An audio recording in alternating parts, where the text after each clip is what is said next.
আসসালামু আলাইকুম। আমার প্রিয় জটিল নাগরিকবৃন্দ, আজ আমি বারাকান্ত হৃদয়ে আপনাদের সামনে হাজির হয়েছি। আমাকে আপনারা দুইবার কঠোর পরিশ্রম করে উপজেলা ভাইস চেয়ারম্যান হিসাবে নির্বাচিত করেছেন। 5 বছর চালিয়েছি বিগত, তারপর পরবর্তী আরও 2 মাস আমি ছিলাম। আপনারা দেখছেন জটিলবাসী আমার চালচলন, আচার, ব্যবহার আমি কতটুকু আপনাদের সঙ্গে করেছি সেটা আপনারা সাক্ষী। আমি সবসময় চেষ্টা করেছি আমার সাধ্যমতো আমার অবস্থান থেকে ন্যায়ের পক্ষে অবস্থান করার জন্য। আমার যতটুকু ক্ষমতা ছিল সেই ক্ষমতাটুকু সঠিক ব্যবহার করেছি, কোনো অপব্যবহার করি নাই, সেটা আপনারা সাক্ষী। আপনারা জনগণ, আপনারা বিচারের মালিক। আজ আমি কোর্টে সারেন্ডার করতে যাচ্ছি। আমাকে একটা মিথ্যা অপবাদ দেওয়া হয়েছে যে বিগত 4 আগস্ট আমি ছাত্রদের আন্দোলনে ছাত্রদেরকে আমি মারধর করেছি।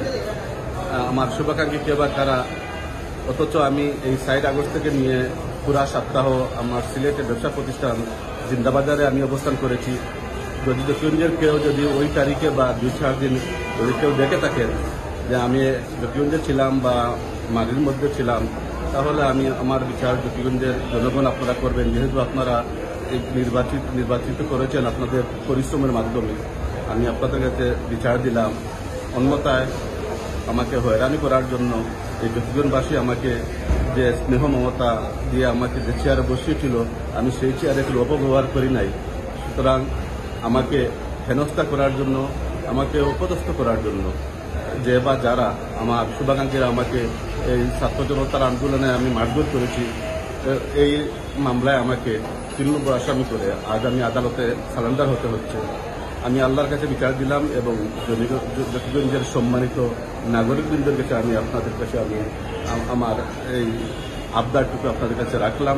আপনারা বিবেচনা করবেন যে আমাকে আদালতে কেন আর হেনস্থা করা হচ্ছে, আমি আদালতে আত্মসমর্পণ করতে হচ্ছে। আমার জন্য দোয়া করবেন এবং জকিগঞ্জের নাগরিকদের প্রতি আমার বিনীত শ্রদ্ধা এবং ভালোবাসা রেখে আমি আপনাদের কাছে বিচারের দায়ভার দিয়ে যাইলাম। আসসালামু আলাইকুম।